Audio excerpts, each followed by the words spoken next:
Guys, andito ako ngayon kung saan napakaraming Pinoy dito sa Hong Kong. Dito po sa Central Station. Ayan yung station na MTR. Dito, ayan, puro yan Pinoy guys.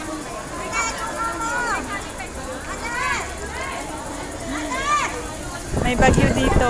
Signal number 8. Ayan, napakalakas ng hangin.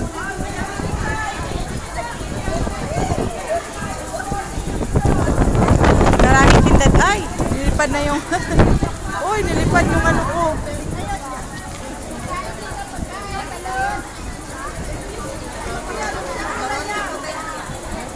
Napakadaming tao. Kahit may bagyo. Yan, sarap ng tinda natin, oh. Turon. Marami silang tinda. Turon, mainit pa turon, lumpia. Bye muna at kakain muna ako dahil gutom na rin ako. Bye-bye.